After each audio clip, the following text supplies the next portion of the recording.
하나님께서 오늘 예배 가운데 주시는 은총의 말씀은 구약성경 사무엘하 15장 24절로부터 37절의 말씀입니다.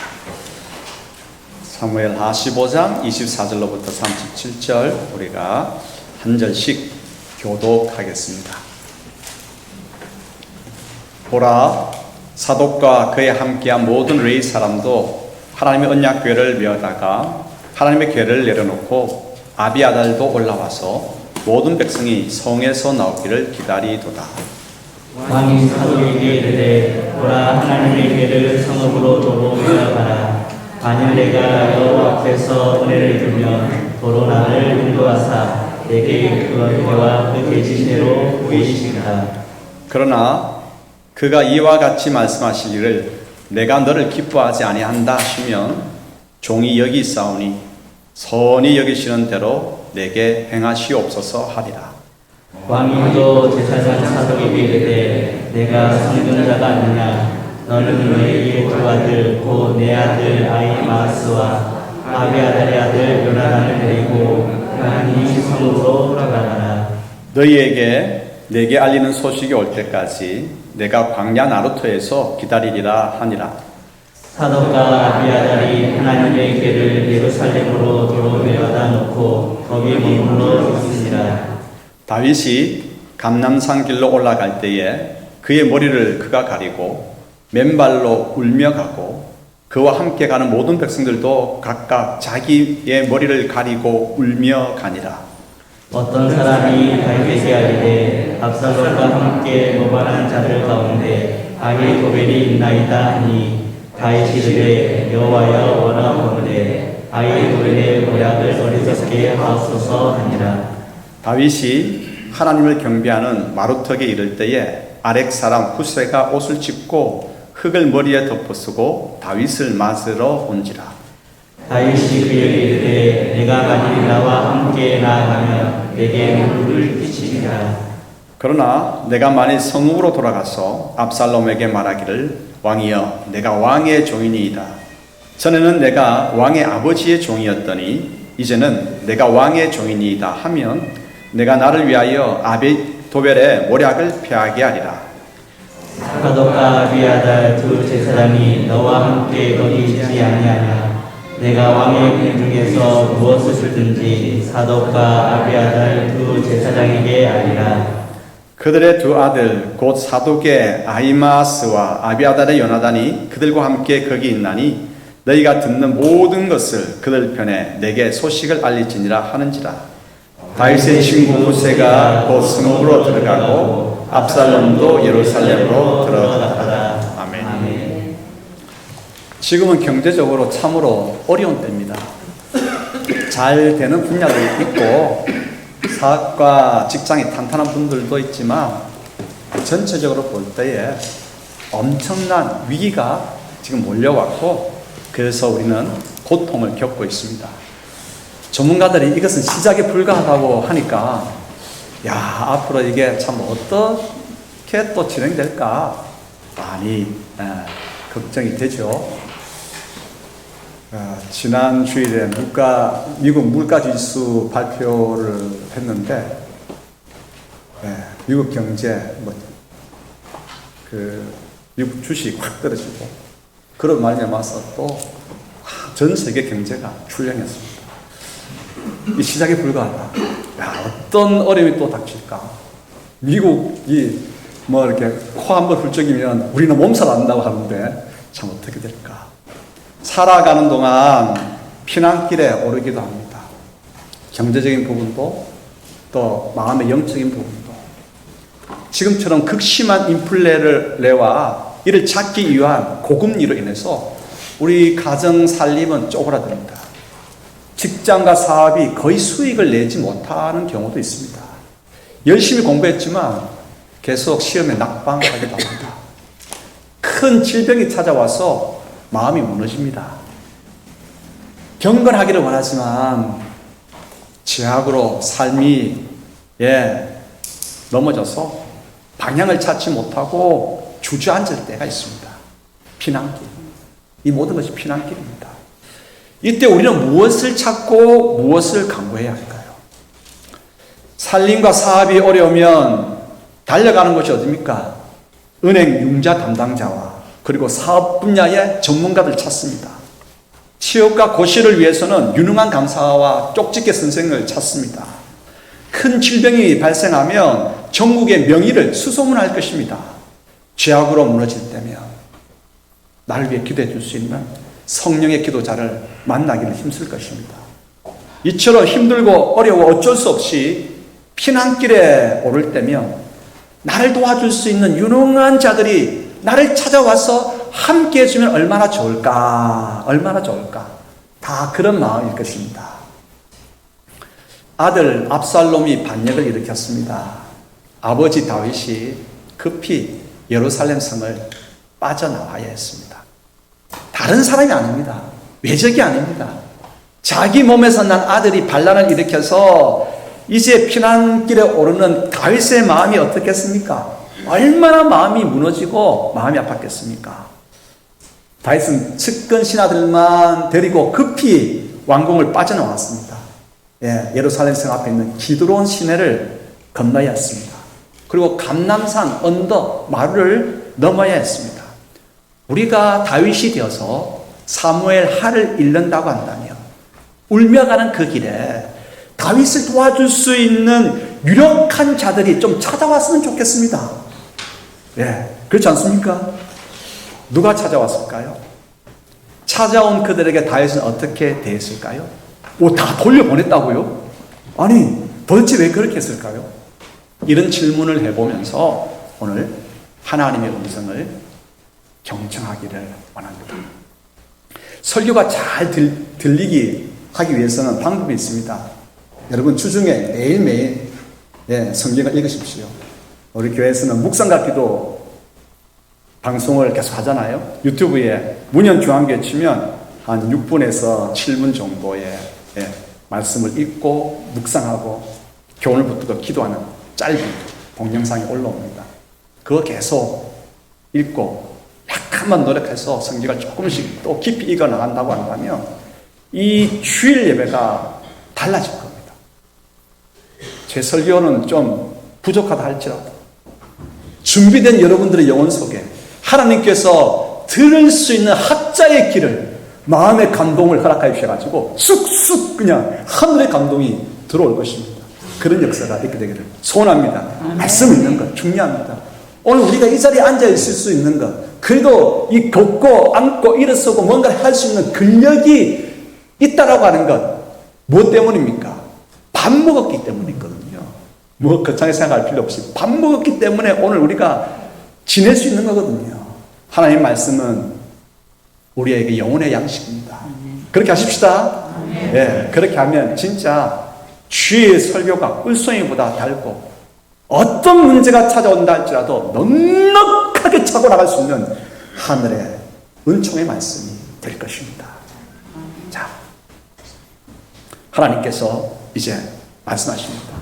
우리에게 첫 번째 교훈으로 어려울 때 찾아오는 사람들이 있는가라고 질문하십니다. 우리의 환경이 좋을 때는 친구들이 많습니다. 그런데 모든 것이 막히고 무너진 상태에서는 친구들도 사라집니다. 굳이 찾아올 이유가 없죠. 가봐야 뭐 얻을 것도 없으니까. 그런데 어려울 때 사람이 찾아온다. 무슨 말입니까? 내가 지금까지 잘 살아왔다라고 하는 것을 보여주는 것입니다. 평소에 만나는 모든 사람들과 함께 정과 사랑을 나누고 먼저 베풀고 먼저 칭찬하고 좋은 하나님의 사람으로서 그렇게 살았기 때문에 좋은 관계를 유지했기 때문에 내가 피난길에 오르는 지금 보통 사람들은 다 떠나간다 할지라도 그 사람들은 내게 찾아오는 것이거든요. 한번 우리 자신을 돌아보십시다. 내가 다윗의 상황이라고 한다면 나를 도와주려고 찾아오는 사람들이 이런 때 있을까? 한번 돌아보십시다. 마음의 위로를 전하기 위해서 찾아오는 사람은 누굴까? 한번 곱씹어 보십시다. 단순한 위로를 넘어서 피난길에서 진짜 나를 도와줄 수 있는 유력한 사람들이 찾아올까? 혼자 계속해서 쓸쓸히 피난길을 가야 한다고 하면 여러분, 지금까지 우리는 잘못 살아온 것입니다. 아무리 높은 지위에 있고 많은 업적을 이루고 많은 체력을 벌었다 할지라도 피난길에 찾아오는 일 없이 혼자 쓸쓸히 계속 피난길을 울면서 가야 한다고 한다면 우리 자신을 반성해야 합니다. 그런데 내가 피난길에 이런저런 사람이 생각이 나요. 그런데 그 사람이 찾아와요. 힘들지 하면서 손을 한번 잡아줘요. 그리고 진짜 나를 도울 수 있는 그 위기를 타개할 수 있게끔 도와줄 수 있는 유력한 자가 찾아와요. 여러분 축복합니다. 여러분들이 먼저 여러분들의 이웃과 친구들에게 위로자가 되어주십시오.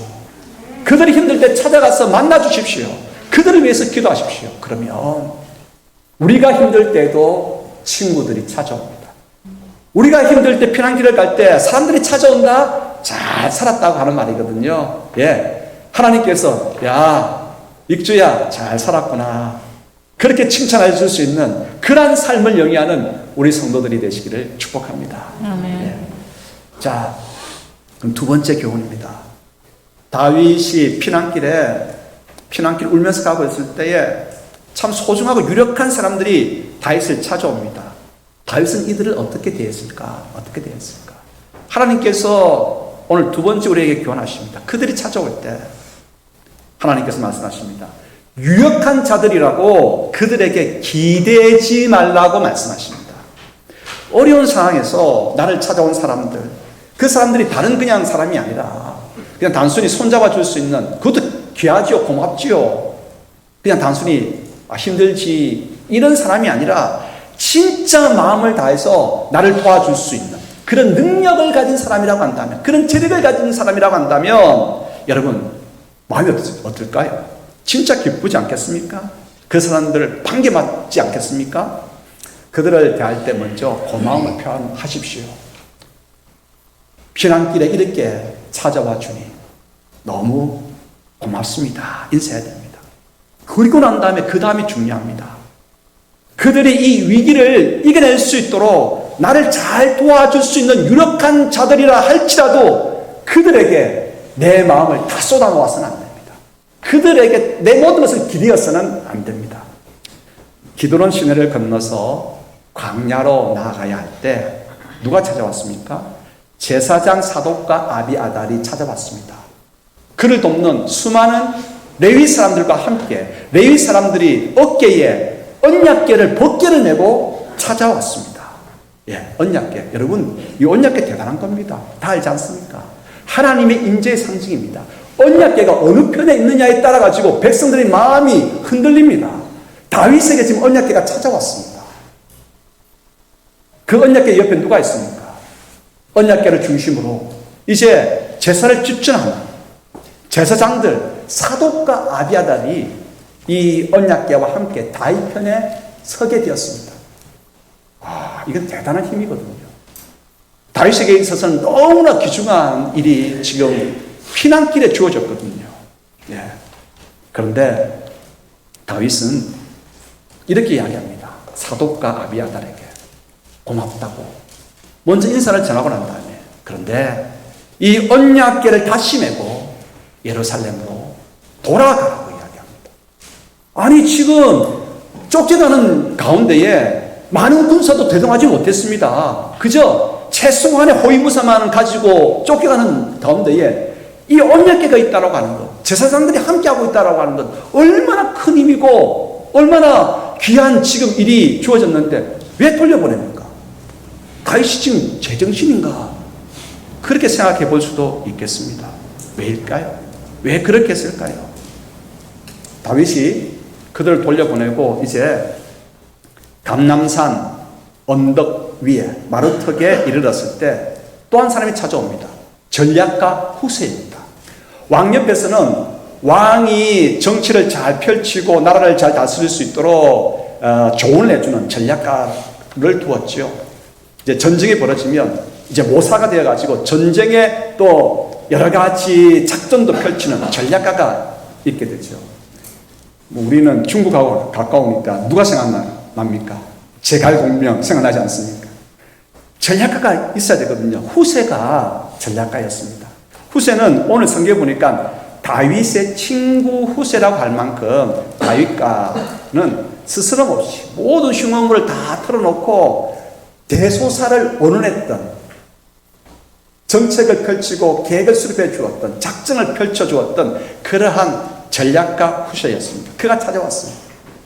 그런데 이제 다윗에게는 전략가가 두 사람이 있었습니다. 한 사람은 후세였고 한 사람은 젊은 전략가였습니다. 아히도벨이었습니다.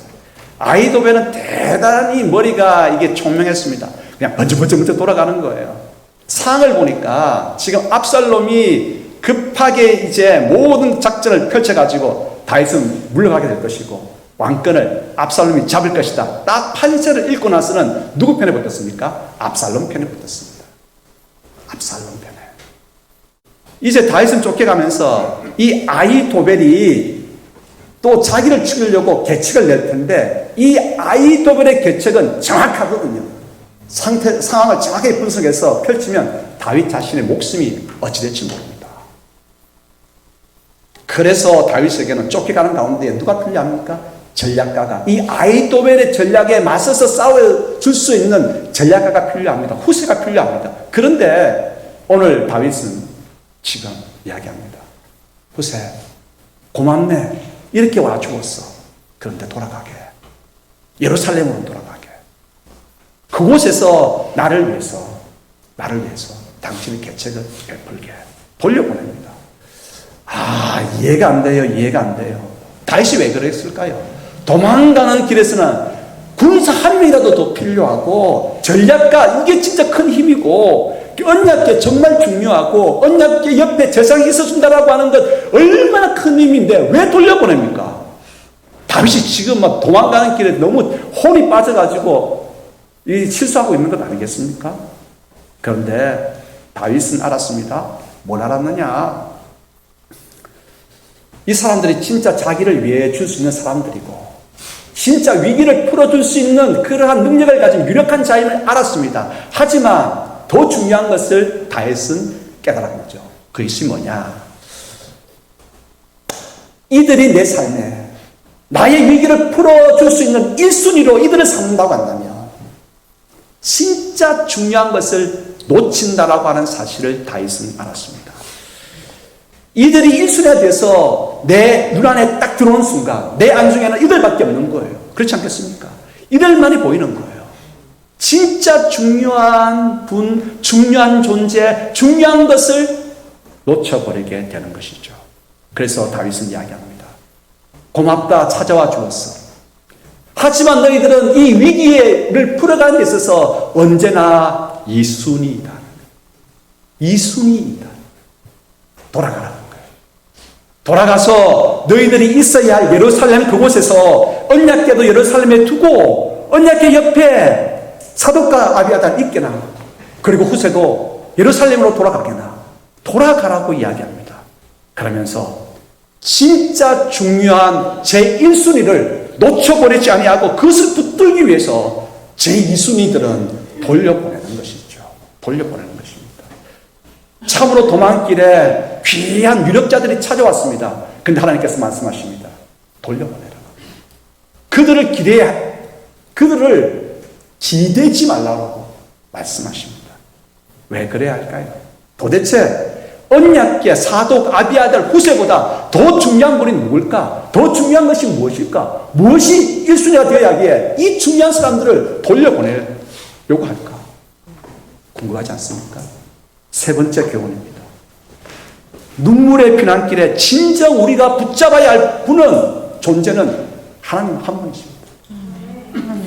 피난길에서 언약궤가 승리를 가져다 주지 않습니다. 제사장이 승리를 보장해 주지 않습니다. 언약궤는 참 소중한 성물입니다. 하지만 이것을 소유했다고 해서 승리가 보장되지 않습니다. 이것을 다윗은 잘 알았습니다. 더 중요한 것이 뭘까? 어떤 환경에서라도 지금 쫓겨가고 있는 피난길 가운데서 눈물 흘리는 가운데서라도 진짜 내가 붙들어야 할 것은 다름이 아니라 하나님이시라고 하는 이 사실, 이것을 다윗은 깨달았습니다. 어떤 환경에서라도 함께 하시는 하나님만이 나의 가장 중요한 기반이라고 하는 사실을 알았습니다. 여러분, 언약궤는 중요합니다. 언약궤가 중요하다고 해서 지금 언약궤가 내한테 찾아왔습니다. 언약궤가 찾아왔으니까 이제 나는 조금 있으면 예루살렘으로 다시 복귀하게 될 거야. 그러면서 거들먹거리기 시작한다고 한다며, 하나님을 경외하지 않는다고 한다면 언약궤가 있는 것이 무슨 소용이 있겠습니까? 오히려 언약궤가 있기 때문에 마음이 풀어지고 교만해져서 더 크게 넘어질 수 있죠. 다윗은 도망가는 수치와 아픔 속에서 깨닫는 것이 있습니다. 그것은 뭐냐? 도망가는 중에서라도 자신과 함께 하시는 분이 계시다는 거예요. 도망길의 눈물의 길에 하나님께서 함께 하신다. 이걸 발견하는 거예요. 이걸 발견하는 거예요. 이것이 가장 중요하다. 하나님께서 함께 하시는구나. 그러므로 언약궤가 보여주는 것이 하나님께서 함께 하시는 상징이고, 언약궤가 그것을 교육한다라고 한다면 지금 나에게는 언약궤가 없다 할지라도 나의 앞에 하나님께서 계심을 인식하고 그 하나님을 경외해야 되지 않겠습니까?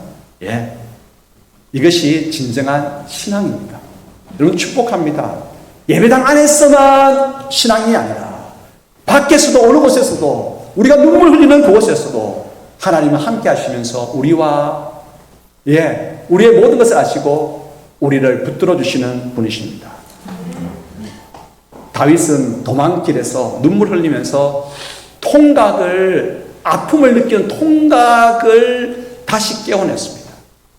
죄를 지었는데도 제가 죄인 줄 모르면 어떻게 되겠습니까? 왜 나병이 무섭습니까? 통증을 알지 못하기 때문에 나병이 무서운 거거든요.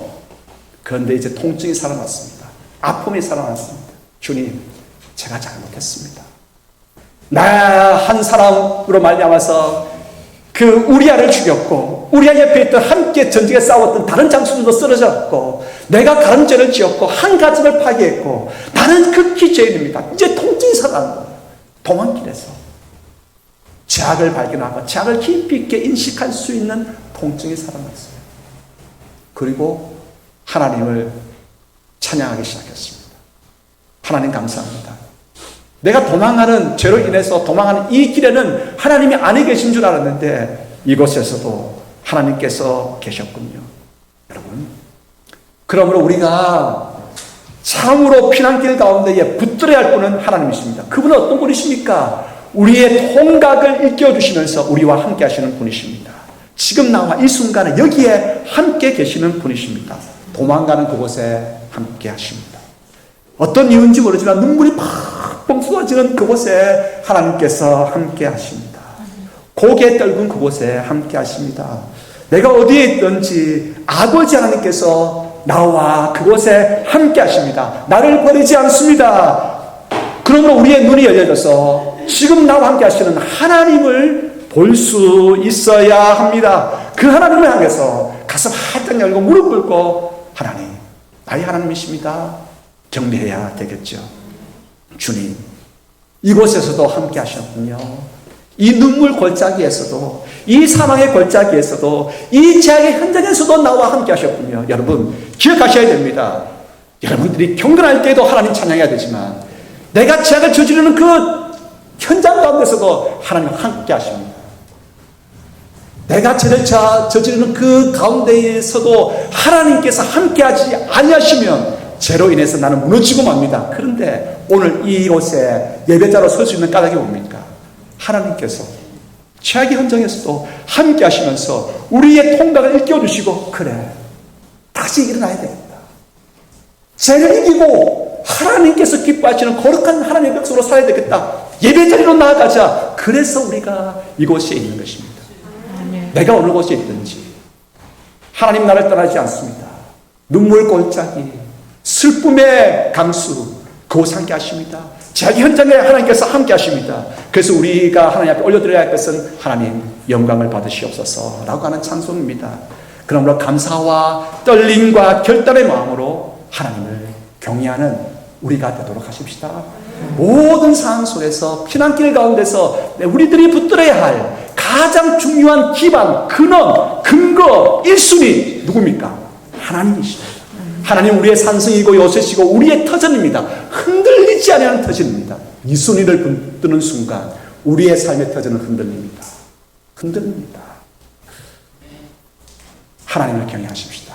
그분을 1순위로 삼고 이러한 다윗의 결단을 한번 읽어볼까요? 15장 25절 26절 읽겠습니다. 왕이 사도에게 이르되 보라 하나님의 궤를 성읍으로 도로 메어가라. 만일 내가 여호와 앞에서 은혜를 입으면 도로 나를 인도하사 내가 그 궤와 그 계신 데를 보이시리라. 그러나 그가 이와 같이 말씀하시기를 내가 너를 기뻐하지 아니한다 하시면 종이 여기 있사오니 선히 여기시는 대로 내게 행하시옵소서 하리라. 다윗이 지금 무엇을 고백하고 있습니까? 네. 하나님께서는 반드시 나와 하셔서 바로 하여금 다시 예루살렘으로 하나님을 예배하는 자로 서게 하여 주실 것이라고 하는 고백이거든요. 이 고백, 하나님만을 1순위로 삼는 자 가운데 주어지는 이 고백이 오늘 예배드리는 우리 모두 가운데에 있게 되기를 축복합니다. 아멘. 네 번째 교훈입니다. 네 번째 교훈, 우리가 하나님을 붙들 때만이 나를 도와줄 수 있는 그 유력자들은 그 역할을 감당할 수 있습니다. 해당 분야에 여러분 정보, 지식 중요합니다. 우리 성도님들이 무엇을 하시든지 간에 이제 예전하고 다릅니다. 해왔던 방식으로 하면 안 됩니다. 그 분야의 정보, 지식 알아야 됩니다. 어떻게 펼쳐질지 앞으로 미래의 어떤 것들을 계속해서 연구해야 됩니다. 그거 중요하죠. 그리고 그 분야를 또 차고 나갈 수 있는 인력들 또 어떻게 해요? 데리고 와야 됩니다.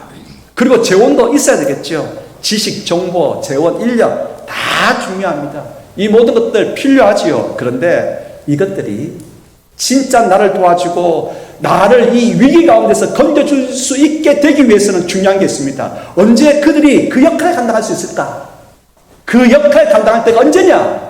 내가 하나님을 붙들 때 중요합니다. 그렇지요. 지금도 저 소리가 지금 그렇습니다라고 하고 있지 않습니까? 네. 우리가 경제적으로 힘이 듭니까? 큰 어려움을 만났습니까? 위기를 만나서 탈진하여 쓰러지려고 합니까? 지하국으로 무너져서 어찌할 바를 모릅니까? 이 순간 우리가 기억해야 될 것이 있습니다. 은행으로 먼저 달려가지 마십시오. 전문가를 먼저 찾지 마십시오. 정신과 의사에게 먼저 가지 마십시오. 유경험자 선배를 먼저 찾지 마십시오. 먼저 하나님을 붙드십시오. 하나님 앞에 나아가서 하나님 앞에 무릎 꿇고 하나님 내 형편이 이렇습니다. 아버지 하나님 내 죄악이 이렇습니다. 회개하고 하나님을 붙들 때에 하나님께서 역사하십니다. 진짜 나를 도와줄 수 있는, 마음을 담아서 도와줄 수 있는 의사를 붙여주시고 전문가를 붙여주시고 환경을 열어주시고 선배를 만나게 하십니다. 제 두 번째 요소들을 우리에게 붙여주시고 그 두 번째 요소가 우리를 진짜 도와줄 수 있도록 하나님께서 역사하기 시작합니다. 이게 중요하거든요. 내가 하나님을 붙들 때 두 번째 요소는 그 역할을 감당할 수 있다고 하는 사실 잊지 마십시다. 아니나 다를까요? 후세가 돌아가라 할 때 돌아갔습니다. 예루살렘에 딱 있으니까 조금 있으니까 압살롬이 아히도벨과 함께 이제 들이닥칩니다. 왕권을 차지했습니다. 예루살렘 전체를 이제 딱 장악을 했습니다. 후세가 이야기를 합니다. 왕이여 만세, 왕이여 만세. 그렇게 하니까 이 압살롬이 이 후세를 의심하는 거예요. 너는 왜 너희 친구 다윗과 함께 가지 않아야 하는 거냐? 라고 이야기합니다. 이때 후세가 이렇게 이야기하죠. 내가 전에는 왕의 아버지의 전략가였지만 이제 상황이 이렇게 되었는데 내가 누구의 전략가로서 살아가야 됩니까? 왕이여, 내가 당신의 종이고 당신의 전략가로 이제 살겠습니다 라고 하니까, 왕이여 만세 하니까 압살롬이 마음이 싹 풀리는 거예요. 풀리는 거예요. 이제 아히도벨이 계책을 내놓습니다. 왕이여, 다윗이 급히 빠져나가느라고 기본적인 호위무사들 밖에는 없습니다. 이때 군사 한 10,000여 명을 모아가지고 따라붙어야 됩니다. 따라붙여서 그들이 아무리 용사라 할지라도 한 10,000여 명 데리고 가서 급히 따라붙이면 그들은 쓰러질 수밖에 없습니다. 정확하게 판세를 아히도벨이 판단했거든요. 후세가 이걸 보고 큰일 났다. 후세가 계책을 또 내놓습니다. 왕이시여, 아이도벨의 계략이 맞긴 하지만 그래도 왕의 아버지는 전장의 용사입니다. 영웅입니다. 온갖 전쟁을 다 치러보았기 때문에 이러한 위기 가운데서라도 그들은 숨어 있을 겁니다. 우리가 들이닥쳤을 때 숨어서 공격해서 한번 우리가 패전하게 되면 이거 극복하기 힘듭니다. 다윗이 누군지 잘 알고 있지 않습니까? 그러므로 잠시 쉬었다가 모든 12지파에 다 공문을 보내가지고 12지파의 군사들을 많이 모아가지고 그래서 그 많은 군사를 가지고 들이닥치는 것이 진짜 이길 수 있는 비결입니다. 후세가 이 이야기를 하니까 여러분 어떻게 되었을 것 같습니까? 예, 한번 읽어보십시다. 어떻게 되었는지 17장 14절 읽겠습니다. 압살롬과 온 이스라엘 사람들이 이르되 아렉 사람 후세의 계략은 아이도벨의 계략보다 낫다 하니 이런 여호와께서 압살롬에게 화를 내리려 하사 아이도벨의 좋은 계략을 물리치라고 명령하셨습니다. 옆에 있던 사람들이 후세의 말이 맞다. 그래서 후세의 계략을 선택한 것입니다. 그래도 아이도벨이 가만히 있겠습니까? 이거 놓쳐서는 안 된다고 막 수를 내기 때문에 소식을 전해줘야 되거든요. 다윗에게. 누가 가겠습니까? 지금 예루살렘에는 압살롬의 부하들로 쫙 깔려있는데 누가 가겠습니까? 가다가 걸리면 목숨을 잃어버리는데 누가 가겠습니까? 사독의 아들이 갑니다. 아비아달 제사장의 아들이 갑니다. 목숨을 내걸고 갑니다. 여러분, 하나님만을 의지하고 붙들고 제2 요소들을 돌려보냈을 때에 그들은 그들의 자리에서 그 사명을 감당하게 되는 것이죠. 오늘 우리 결심하십시다. 어렵고 힘든 일이 닥치고 위기가 닥치고 큰 문제를 어찌할 수 없는 큰 문제를 닥쳤을 때에 그것을 풀어줄 수 있는 유력자들을 먼저 찾지 마십시다. 1순위는 언제나 여호와 하나님입니다. 여호와 하나님을 붙들 때에만이 제2순위는 그들의 자리에서 우리를 진정 도와줄 수 있는 역할을 감당하게 됩니다. 그러한 은총을 다 누려가는 모든 하나님의 백성 되기를 축복합니다. 그러므로 우리가 할 수 있는 최선의 선택이 뭡니까? 어느 순간에나 여호와 하나님을 붙드는 것, 그분 앞에 무릎 꿇고 간구하는 것, 이것이 가장 잘하고 가장 중요한 선택임을 잊지 마십시다. 아멘. 같이 한번 오늘은 같이 기도할까요? 기도문을 보면서 방송실 준비가 되었나요? 예. 같이 읽으면서 기도하십시다. 하나님 아버지, 사면이 적들로 둘러싸인 믿음이 없는 저희는 지원군만을 바라며 겁에 질려 똠니다. 그들이 오면 기뻐 뛰었지만 주님이 언제나 함께 하심을 인식하며 담대하지는 못했습니다. 지금 이곳에 우리와 함께 계신 하나님, 옛날 그곳에 그들과 계셨던 하나님으로 여겨 저희는 늘 두려움과 절망에 쌓여 살아갑니다. 지금 여기에 계신 하나님을 안에 계신 하나님으로 만들어버린 종의 불신앙을 용서하옵소서. 언제나 함께 하시는 하나님을 인식하여 모든 시간 동안 주님을 경외하게 하옵소서. 영원히 삼위 하나님을 찬양합니다. 예수님의 이름으로 기도합니다.